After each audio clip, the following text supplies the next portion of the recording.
been going through this series, you know we've talked about everything except how to actually get a guardianship or a conservatorship.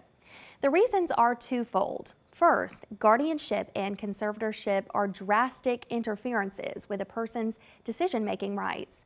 And second, for that reason, every alternative should be explored before seeking a guardianship or conservatorship over someone. A court must find a person to be incapacitated before appointing a guardian or conservator. That means the person must have a mental illness, condition, or deficiency, a physical illness or disability, or be chronically addicted to drugs or alcohol. And that condition must prevent them from communicating their decisions or causes them to make irresponsible, harmful decisions about themselves or their property.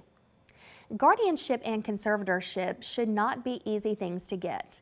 At the same time, there may be good reasons why someone else may need to be appointed to take care of, make decisions for, and protect someone who is incapacitated. Here's how it works. It starts with filing a petition with a probate court in the county where the incapacitated person lives. You will need a lawyer to help you with this. Let's say your mom passed away 5 years ago. Your dad's physical health is declining and he has advancing dementia. He lives in an apartment and you suspect he's being financially exploited. You try as much as you can, but without having control over dad's bank and retirement accounts, you have a hard time stopping him from giving money to any scammer who calls. Dad has never done a power of attorney. One of his newest caregivers has recently cozied up to Dad, and you're certain this person is taking his money as well. But Dad likes this person, won't fire them, and all of a sudden you aren't allowed to come around the apartment. You've heard from the landlord that they just served an eviction notice on Dad for failing to pay rent for the last 3 months. You can file a petition alleging that Dad is incapacitated and ask the court to appoint you as his guardian and conservator. For the conservatorship over Dad's money and property, you must get bonded. A surety bond is a special type of insurance policy that protects Dad's assets from loss or misuse by the conservator. Once the petition is filed, the court will do 2 things.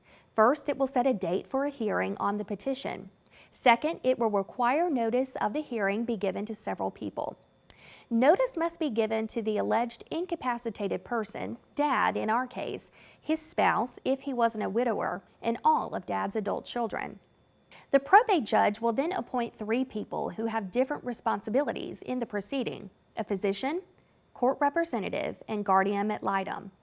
Let's talk about their roles. The court-appointed physician will examine Dad and submit a report to the court.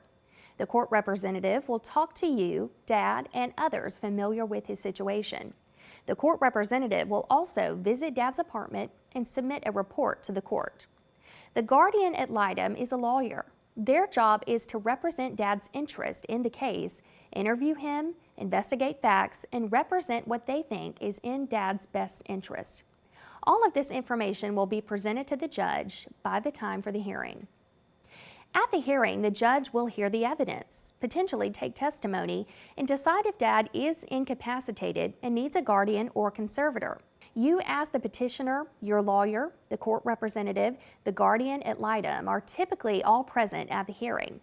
Other people, including the examining physician, other medical experts, anyone contesting the guardianship, and others who have information about the incapacitated person, may also be present and testify at the hearing. Finally, and most importantly, Dad has a right to be at the hearing and speak for himself. If the judge grants the petition, you will receive what are called letters of guardianship and conservatorship.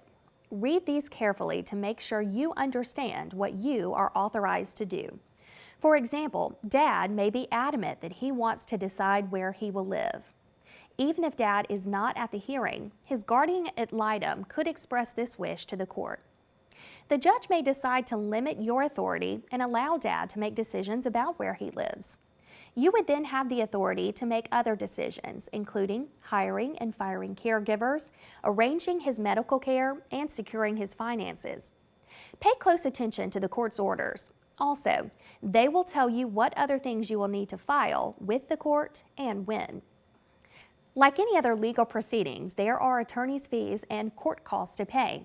Court costs will vary from county to county, so make sure you ask what those costs are and when they'll be due. In the next two videos, we will go into more detail about the duties of guardians and conservators.